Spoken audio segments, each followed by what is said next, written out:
Agila, Probinsya.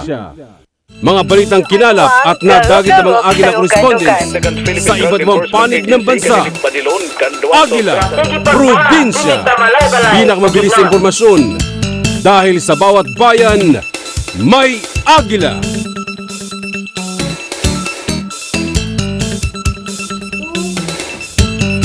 Magandang umaga Pilipinas, ngayon ay Miyerkules Hulyo 1, 2015. Ako si Madeline Villar, ito ang Agila Probinsya Morning Edition. Sa ating headlines, isang lalaki sa Bataan nagkaligtas matapos barilin ng riding in tandem. Matinding pagsikip ng daloy ng trapiko sumalubong sa mga motorista matapos tumaob ang isang truck sa SCTEX. Isang lalaki ginulpi at sinagsak matapos makursunadahan sa Camarines Norte. Sa detalye, nakaligtas ang isang lalaki matapos pagbabarili ng riding in tandem sa bayan ng Orani sa Bataan. Ang biktima ay agad na isugod sa Bataan General Hospital. May report si Josie Martinez. Isang shooting incident ang nangyari sa Maria Fe, Orani, Bataan. Ang biktima ay si Joey Lamon E. de los Santos, 40 years old, may asawa at empleyado ng STL at residente ng Barangay Imelda, Samal, Bataan. Binaril siya ng mga di nakikilalang suspects na riding in tandem. Nagtamo ng non-fatal gunshot wound sa kanyang ibabang bahagi ng kanyang likod at kaliwang paa. Agad naman siyang naisugod sa Bataan General Hospital, Balanga City, Bataan. Ayon sa kanyang salaysay, bago mangyari ang insidente, pauwi na siya sa kanilang bahay galing sa trabaho sakay ang kanyang single motorcycle at nakita niyang nasa kabilang daan naman nakaparada ang mga suspects. Pagdaan niya ay bigla na lang siyang pinagbabaril at hindi tinigilan hanggat hindi siya tinatamaan. Agad namang nakatakas ang mga suspects pagkatapos. Sa kasalukuyan, patuloy na ang ginagawang paghahanap ng mga otoridad dito sa mga suspects. Mula dito sa Bataan, Josie Martinez, Eagle News. Wait lang tayo, walang prompter. Pabalikan na po, break po. Magbabalik pa po ang Agila Balita pagkatapos ng ilang paalala.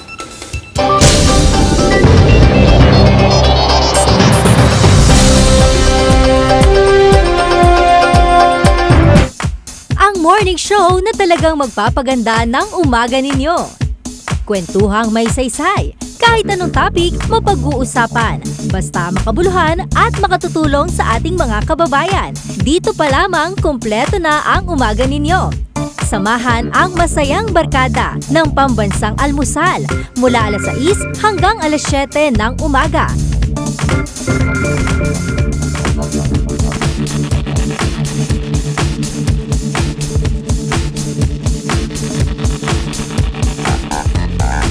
Dito lamang sa Net 25.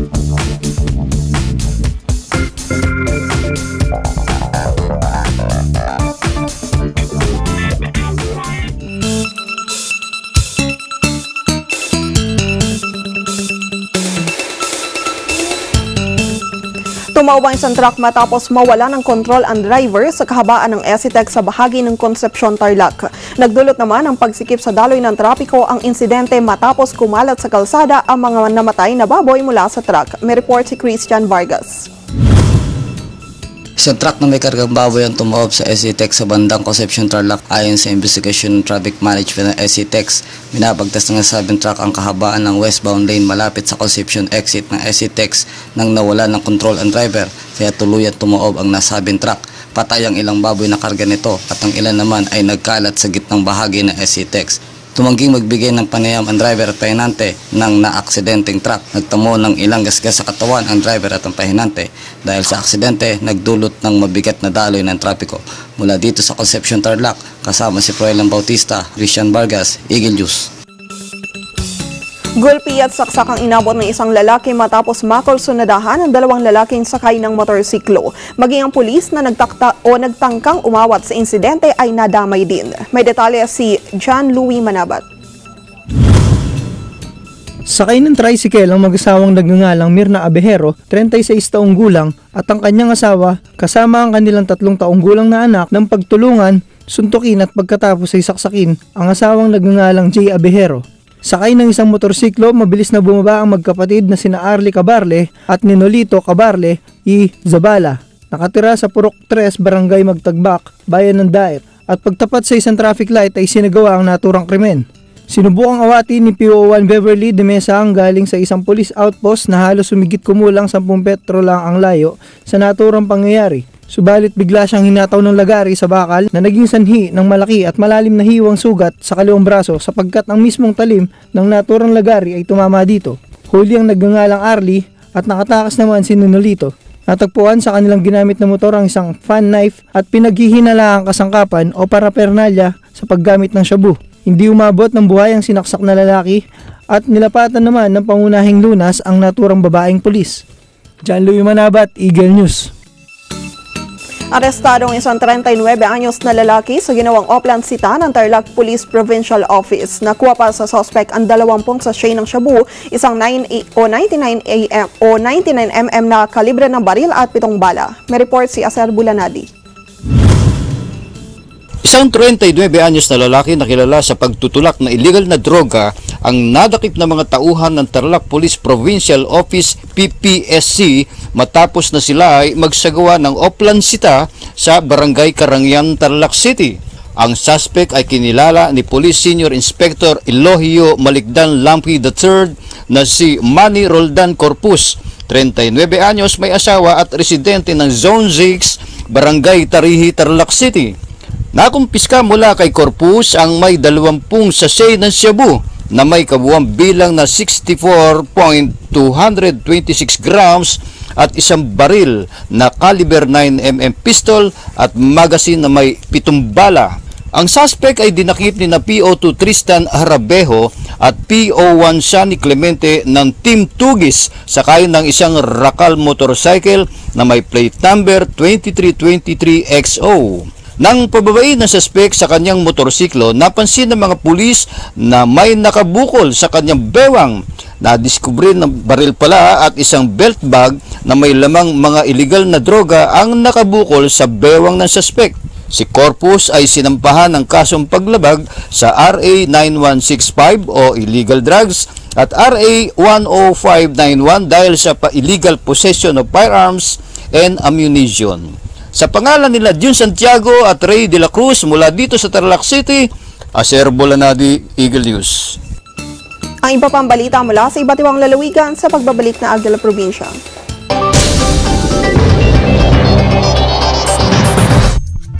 Testing drugs in the laboratory. Here, animal protection and research clash. German biotechnologist Uwe Max is looking for an alternative to animal testing. He's experimenting with artificial organs in chip card format. Will this bring new prospects for the future of ethical medical research? Tomorrow Today. Agila Balita, Lunes hanggang Biyernes, alas 12 ng tanghali hanggang 1:00 ng hapon.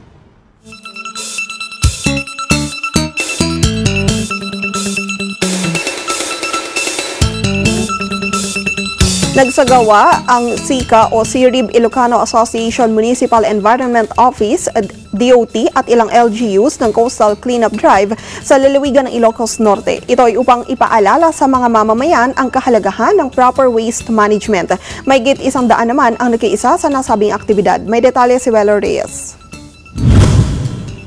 Naglunsad ng Coastal Cleanup Drive ang CIRIB Ilocano Association o mas kilala bilang SICA, Municipal Environmental Office, Department of Tourism at ilang LGUs ng Pagudpod, Ilocos Norte na may layuning may palaala sa mamamayan ang kahalagaan ng proper waste management sa coastal area ng Poblasyon 1 and 2 sa nasabing bayan.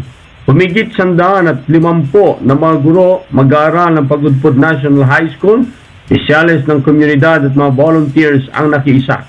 Sinimulan ito sa pamagitan ng isang briefing na mga dapat gawin sa mga makukuhang basura at mga kahalagahan ng aktibidad sa kalikasan na pinangungunahan ng Municipal Environmental Officer na si Ginoong Jose B. Morata.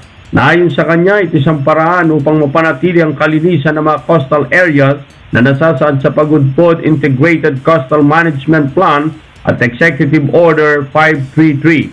Samantala, bilang pagtugon din sa panawagan ng pamahalaan ng nasabing bayan ukol sa proper waste management, Ang mga LGU sa Pagudpod ay nagsagawa rin ng waste management segregation. Pinaunahan ito ng mga kapulisan, Municipal Environment Office at Rural Health Unit ng Pagudpod. Ito ay upang magamit pa o marisiklo ang mga basurang maaari pang pakinabangan. Patuloy ang ginagawang kampanya ng pamahalaan ng Pagudpod upang mapanatili ang kayusan at kalinisan ng lugar, lalo't ito ay isang tourist destination ng probinsya ng Ilocos Norte. Manipod dito'y Pagudpod, Ilocos Norte, Padwak ni Chester Alan Niduria, Weller Reyes, Eagle News. Pinaalalahanan ng mga otoridad ang mga motorista na dumadaan sa ilang kalsadang hinuhukay sa Aurora na para makaiwas sa disgrasya. Inaasahan naman na matatapos ang nasabing road project sa loob ng 45 araw. May report si Rachel Rugayan. Sinimulan na ang paghukay sa kahabaan ng kalsada na saklaw ng Barangay Singipit at patungo sa Barangay Poblasyon ng Bayan ng Bungabon. Ito rin ang daan patungo sa Bayan ng Aurora. Ang DPWH project na ito ay sinimula noong Mayo ng taong ito at tinatayang matatapos sa loob lamang ng 45 calendar days. Malalim ngayon ang shoulder ng nasabing kalsada dahil nga sa ginagawang road widening. May mga nakalagay namang harang, subalit kailangan pa rin ang kaukulang pag-iingat ng mga motoristang dumadaan dito, lalo na pagsapit ng gabi upang makaiwas sa disgrasya. Mula dito sa Bungabon, Nueva Ecija, kasama si Jack Levantino at Eman Celestino, Rachel Rugayan, Eagle News. Nagkatanggap ng donasyon mula sa isang charity group sa Australia ang mga sinalanta ng nagdaang bagyong Yolanda sa Bantayan Island, Cebu. Kabilang sa mga ipinadalang tulong ng grupo ay mga medical equipment at ilang gamit pang eskwela. May detalye sa Arnulfo Compuesto. Isang 40-footer container van na naglalaman ng donasyon mula sa charity group na Australian Masonic Friends of the Philippines o ang EMFOP ang dumating sa Isla Bantayan, Cebu. Ang nasabing container van ay naglalaman ng donasyon para sa mga biktima at sinalanta na nagdaang bagyong Yolanda. Labis naman ang pasasalamat ni Bantayan Mayor Ian Christopher Escario. Samantala, narito ang laman na nabanggit na container van: Used Life, PLV Portable Ventilator, Trademaster Treadmills, Cardiolines Stress Test Computer System at iba pang mga medical equipment, 1,124 chairs, 53 desks, 15 boxes of mixed sets, volumes of encyclopedia, 5 boxes of children educational books and writing coloring books and pads, 2 boxes of children's new white t-shirts for school activities, at 4 boxes of mixed children's school clothes at school supplies. Mula rito sa Isla na Bantayan, Northern Cebu, Arnulfo Compuesto, Eagle News. Nagsagawa ng Investment Priorities Plan Regional Roadshow ang Board of Investments sa lalawigan ng La Union.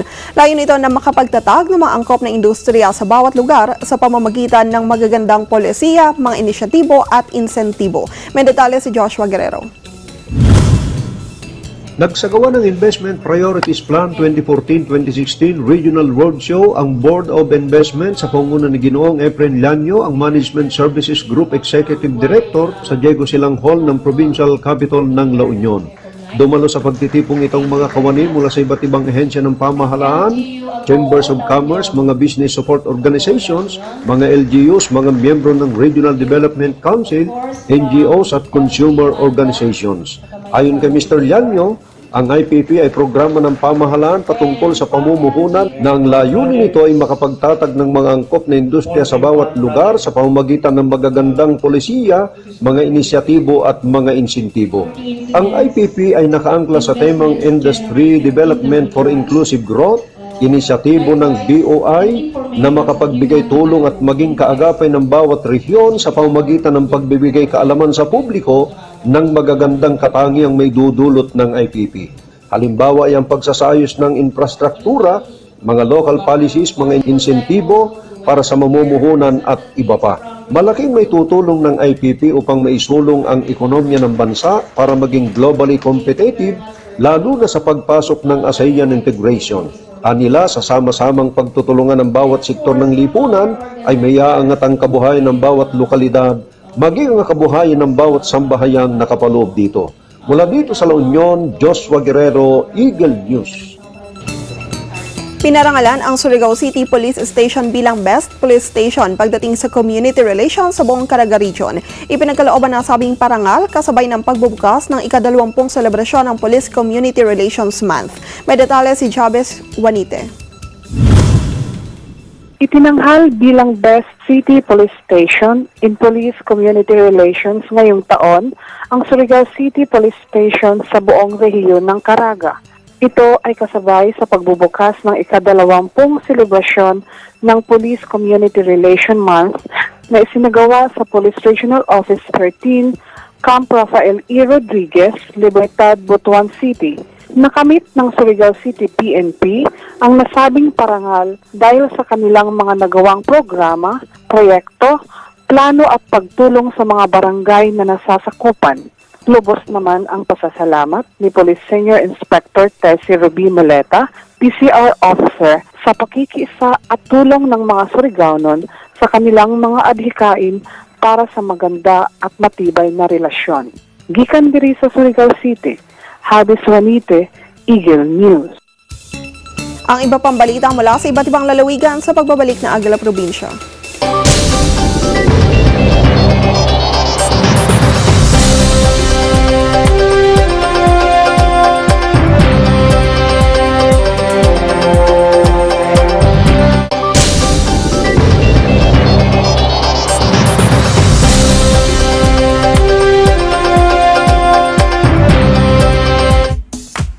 Morning show na talagang magpapaganda ng umaga ninyo.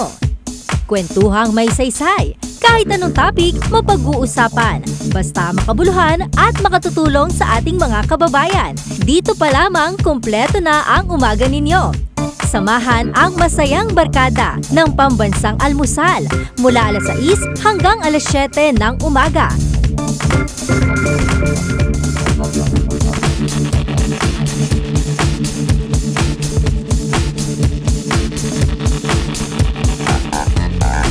Dito lamang sa Net 25.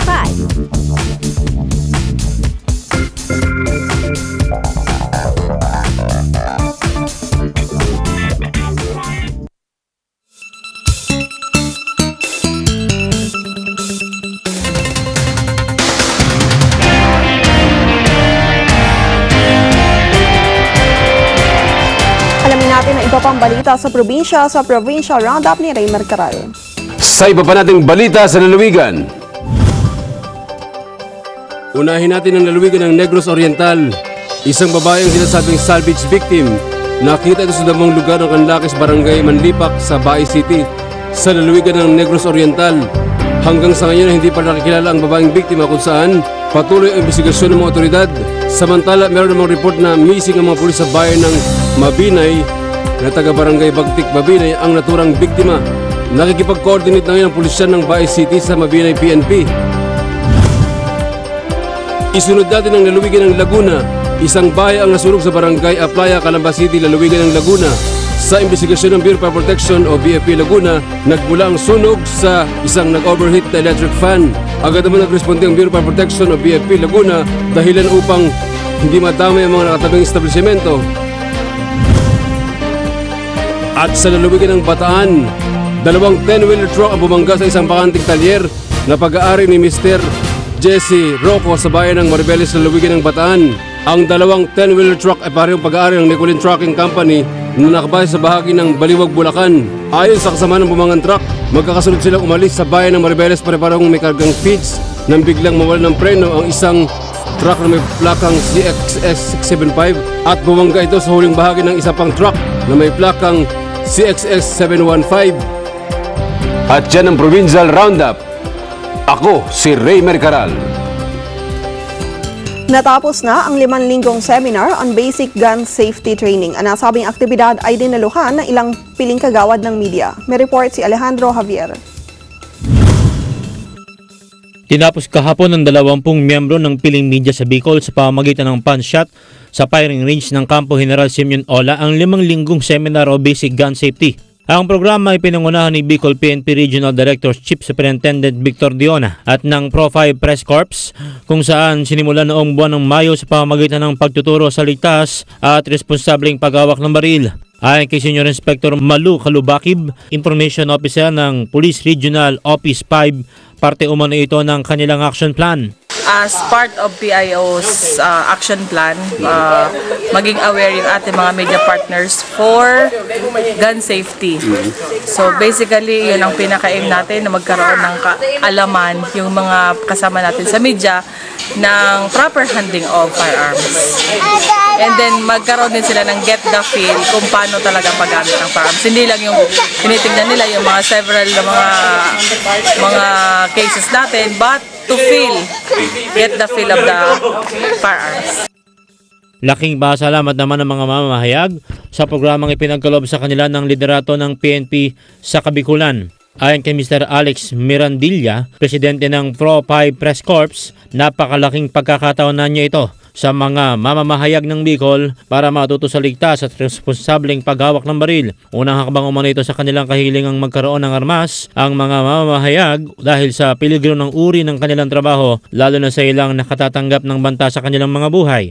Kasi sa nature ng ating trabaho, may mga talagang kuminsan delikado ang buhay ng isang taga-media. So sa ganyan po, pwede siguro natin consider ang pag-armas ng isang media man.